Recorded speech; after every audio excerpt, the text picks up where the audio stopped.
ஃப்ரெண்ட்வுட்ஸ் மக்களுக்கு வணக்கம். இன்னைக்கு நம்மளோட ஷோல யாரை பத்தி பேச போறோம் அப்படின்னா, நடிகரும் தமிழக வெற்றி கழக தலைவருமான விஜய பத்தி தான் பேச போறோம். விஜய பத்தின எல்லா விஷயமும் கண்டிப்பா உங்க எல்லாருக்குமே தெரிஞ்சிருக்கும். நிறைய அப்டேட்ல தான் இப்ப எல்லாருமே இருப்பீங்க. அந்த வகையில பாக்குறப்ப பாத்தீங்கன்னா, இப்போ தீபாவளி பண்டிகை நாடு முழுவதும் ரொம்பவே சிறப்பா, ரொம்ப சந்தோஷமா, ரொம்ப கோலாகலமா கொண்டாடப்படுறதுக்காக எல்லாருமே அதை எதிர்நோக்கிட்டு இருக்காங்க. அந்த வகையில கடந்த செப்டம்பர் 27ஆம் தேதி கரூர்ல ஒரு துயர சம்பவம் நடந்தது. 41 உயிர்கள் பலியாச்சு. அது நம்ம எல்லாருக்குமே தெரியும். அதுல இருந்தே இப்ப வரைக்கும் நிறைய பேர் மீளவே இல்லை அப்படின்னு சொல்லலாம்.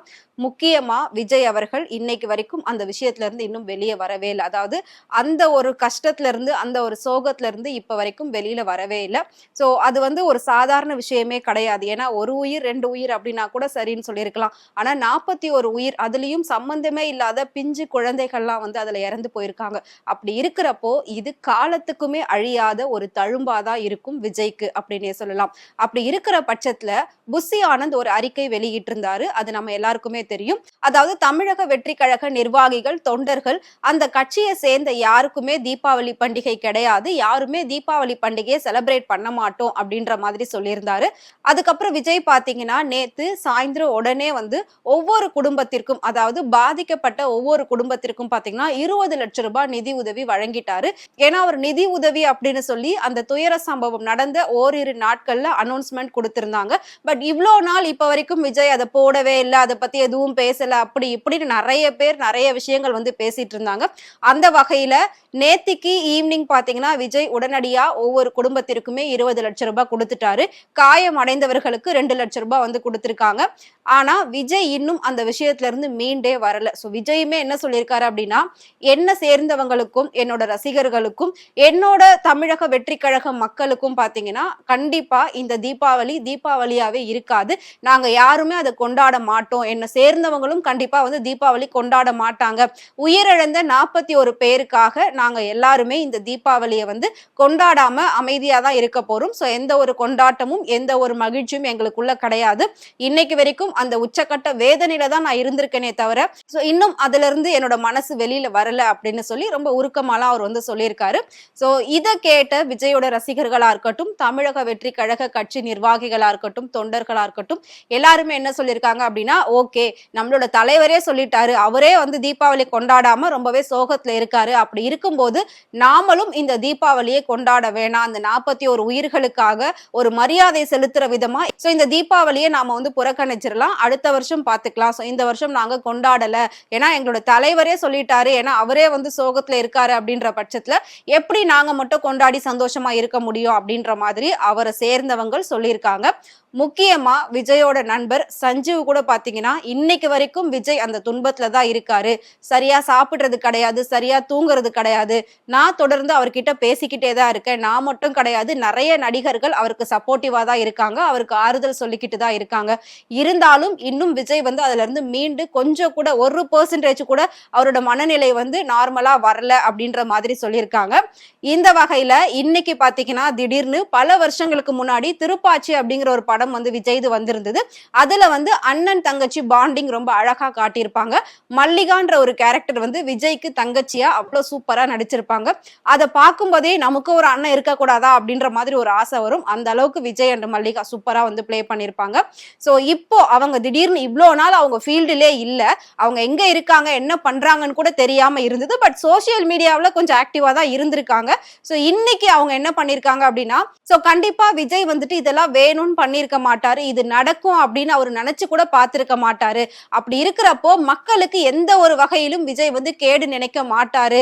அவரை திரும்ப திரும்ப யாரும் குத்திக்கிட்டே இருக்காதீங்க, இது எதிர்பாராத விதமா நடந்த ஒரு அசம்பாவிதம் தான். அப்படி இருக்கும்போது ஒருத்தரையே ஏன் திரும்ப திரும்ப எல்லாரும் குறை சொல்லிக்கிட்டு இருக்கீங்க, அவருக்கு கொஞ்சமாவது நிம்மதியா இருக்க விடுங்க அப்படின்ற மாதிரி மல்லிகா திடீர்னு இன்ஸ்டாகிராம்ல போஸ்ட் எல்லாம் போட்டிருக்காங்க. அது பயங்கர ஒரு வைரலா போய்கிட்டு இருக்கு. ஏன்னா இது வரைக்கும் அவங்க எங்க இருந்தாங்கன்னே தெரியல. ஒரே ஒரு படம் விஜய் கூட சேர்ந்து நடிச்சிருந்தாங்க. இப்போ அவருக்காக அவங்க குரல் கொடுக்கறத பார்த்தா உண்மையிலே ரொம்பவே சந்தோஷமா இருக்கு அப்படின்னு சொல்லி விஜயோட ரசிகர்கள் எல்லாருமே சொல்லியிருக்காங்க. சஞ்சீவ் அவர்களும் தீபாவளி அப்படின்றது எங்க வீட்லயும் பெரிய லெவல்ல இருக்காது, பட் குழந்தைங்களுக்கு ஏதாவது செய்யணும் அப்படின்னா கண்டிப்பா அதை நாங்க செஞ்சுதான் ஆகணும், அது வேற வழி இல்லை, பட் நாங்க அந்த செலிப்ரேஷனுக்குள்ள போக மாட்டோம் அப்படின்ற மாதிரி சொல்லியிருக்காங்க. இது எல்லாத்தையும் தாண்டி விஜயும் ஒரு வேண்டுகோளாவே வச்சாங்க. அவங்களுக்காக, அதாவது இறந்த 41 பேருக்காக நாமளும் கொஞ்சம் வந்து அந்த ஒரு மரியாதையை செலுத்தணும் அப்படின்றதுக்காகவே இதை எல்லாருமே தள்ளி வைக்கிறது நல்லது அப்படின்ற மாதிரி சொல்லியிருந்தாரு. சோ இந்த விஷயம் திரைத்துறையிலையும் ஒரு பெரிய ஒரு மாற்றத்தை ஏற்படுத்தும்னு நம்புறேன் அப்படின்னு சொல்லி விஜய் சொல்லியிருக்காரு. சோ அவர் சொல்றது என்ன அப்படின்னு பாக்குறப்போ உள் அர்த்தம் என்ன அப்படின்னா, திரைத்துறையை சேர்ந்த வரைக்கும் விஜய்க்கு நிறைய நெருங்கிய நண்பர்கள் இருக்காங்க, நிறைய நடிகர்கள் இருக்காங்க, நிறைய நடிகைகள் இருக்காங்க. அதுல முக்கியமா ஒரு சிலரை சொல்லணும் அப்படின்னா நடிகை த்ரிஷாவை சொல்லலாம், கீர்த்தி சுரேஷ் சொல்லலாம். சோ இவங்கெல்லாம் ரொம்பவே வந்து க்ளோஸ் ஃப்ரெண்ட்ஸா இருந்துட்டு இருக்காங்க. போன வருஷம் கோவாவில் கீர்த்தி சுரேஷ்க்கு ரொம்ப பிரம்மாண்டமா மேரேஜ் நடந்தது. ஸோ 15 வருஷமா ஆண்டனி தட்டில் அப்படிங்கிற தன்னோட சைல்ட்ஹுட் ஃப்ரெண்டை காதலிச்சு கல்யாணம் பண்ணாங்க கீர்த்தி சுரேஷ். அந்த கல்யாணத்துக்கு விஜய் வந்து தன்னோட தனி ஜெட்ல த்ரிஷாவும் அவங்களும் போயிருந்தாங்க. அதுக்கப்புறம் நடந்த ஒரு சில ஃபங்க்ஷன்ல கூட, அதாவது அதுக்கப்புறம் கீர்த்தி சுரேஷ் வீட்டில் நடந்த ஒரு சில ஃபெஸ்டிவல் ஃபங்க்ஷன்ல விஜய் அண்ட் த்ரிஷா போயிட்டு மறுபடியும் கலந்துக்கிட்டாங்க. ஸோ அவ்வளோ ஒரு க்ளோஸ் ஃப்ரெண்ட்ஸா இருக்காங்க. அப்படி இருக்கும்போது இந்த வருட தீபாவளி வந்து கீர்த்தி சுரேஷுக்கு தல தீபாவளி. ஸோ அவங்க வந்துட்டு ஒரு பிரம்மாண்டமா தல தீபாவளிய பயங்கரமான ஒரு பார்ட்டி ஃபங்க்ஷன் அப்படின்னு சொல்லி கொண்டாடுறதுக்காக பிளானிங்ஸ் வச்சிருப்பாங்க. பட் விஜய்க்காக, தன்னோட நெருங்கிய நண்பருக்காக இந்த தீபாவளியை அவங்க தியாகம் பண்ணுவாங்களா, அதாவது கொண்டாடாம அமைதியா விஜய் சொன்னதை கேட்பாங்களா, அவருக்காக கொஞ்சம் மௌனம் காப்பாங்களா அப்படின்ற மாதிரி ஒரு கேள்வி ரசிகர்கள் கிட்ட ரொம்பவே அதிகமா இருந்துகிட்டு இருக்கு. பட் தல தீபாவளியை புறக்கணிக்க முடியுமா அப்படின்ற ஒரு பெரிய விஷயமும் இருக்கு. இன்னொரு பக்கம் தன்னோட நண்பருக்கு இவ்வளோ பெரிய ஒரு பிரச்சனை நடந்திருக்கு. இப்ப வரைக்கும் அந்த பிரச்சனையில இருந்து அவர் மீண்டு வரவே இல்லை. ஆனா கீர்த்தி சுரேஷ் வந்து பூர்வீகம் எல்லாமே கேரளா அப்படின்றது நமக்கு தெரியும். அவங்க இங்க ஷூட்டிங்காக சென்னைக்கு வரும்போது போகும்போதெல்லாம் ஃபுல் அண்ட் ஃபுல் நிறைய விஷயங்கள் வந்து அவங்களுக்கு எல்லாமே கம்ஃபர்ட் ஜோன் ஏற்படுத்தி, ஸோ ஸ்டேயிங் ஃபெசிலிட்டிஸ் எல்லாமே அரேஞ்ச் பண்ணி கொடுத்தது முழுக்க முழுக்க பார்த்துக்கிட்டது விஜய் அப்படின்ற மாதிரி நிறைய விஷயங்கள் வந்து செய்திகள் வந்திருந்தது. ஸோ அதெல்லாம் எந்த அளவுக்கு உண்மை அப்படின்றது நமக்கு தெரியாது. பட் அந்த படத்துல இருந்து தான் அவங்க ரெண்டு பேருமே ரொம்ப க்ளோஸ் ஃப்ரெண்ட்ஸ் ஆனாங்க அப்படின்றது மட்டும் தெரியும். ஸோ விஜய் வந்து அவங்க இங்க ஷூட்டிங்க்கு வரும்போதெல்லாம் நிறைய ஹெல்ப் பண்ணியிருக்காரு, நிறைய விஷயத்துல வந்து அவங்களுக்கு சப்போர்ட்டிவா இருந்திருக்காரு. ஸோ அவங்களோட கல்யாணத்துக்கும் அவர் வந்து அரசியல்ல இறங்கி ரொம்ப பிஸியா இருக்கும்போது தான் போயிருக்காரு. அந்த கல்யாணத்துக்கு போயிட்டு வந்ததுக்கு அப்புறமா அவருக்கு எவ்வளவு பிரச்சனைகள் வந்தது அப்படின்றதுமே நம்ம எல்லாருக்குமே நல்லாவே தெரியும். அவரும் த்ரிஷாவும் ஒரு தனி ஜெட் விமானத்துல போனதுதான் பெரிய கதையா பேசப்பட்டது. ஸோ இதனாலேயே அவங்களோட ஃபேமிலிக்குள்ள நிறைய ப்ராப்ளம் இருக்கு அப்படின்ற மாதிரி நிறைய நியூஸ் எல்லாம் வைரலா போய்கிட்டு இருந்துச்சு. ஸோ கீர்த்தி சுரேஷாலையும் விஜயோட பேர்ல கொஞ்சம் விமர்சனங்கள் வந்தது, ரெண்டு பேரை பத்தி நிறைய கிசுகிசுப்புகள் வந்தது. பட் இது எதுக்குமே விஜயும் வாய் திறந்து பேசினது கிடையாது, கீர்த்தி சுரேஷ் அவர்களும் வாய் திறந்து பேசினது கிடையாது. ரெண்டு பேருமே மௌனமா தான் இருந்தாங்க. அதுக்கப்புறம் ஃபைனலா வந்து தனக்கு கல்யாணம், தான் வந்து வேற ஒருத்தரை காதலிக்கிறேன் அப்படின்ற மாதிரி கீர்த்தி சுரேஷ் அபிஷியல் அனௌன்ஸ்மெண்டா சொல்லியிருந்தாங்க. ஸோ இவ்வளோ விஷயங்கள் கீர்த்தி சுரேஷ்காக விஜய் வந்து சாக்ரிஃபைஸ் பண்ணியிருக்காரு, இவ்வளோ ப்ராப்ளம்ஸ் வந்து ஃபேஸ் பண்ணியிருக்காரு.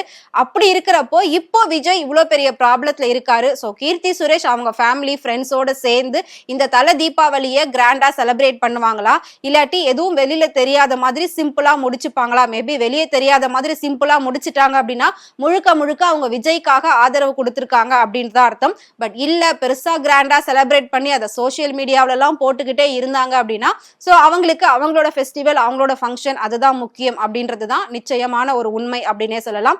சோ வெயிட் பண்ணி பார்க்கலாம், நாளைக்கு வரப்போற தீபாவளி எந்த லெவல்ல ஒவ்வொருத்தருக்கும் இருக்க போகுது.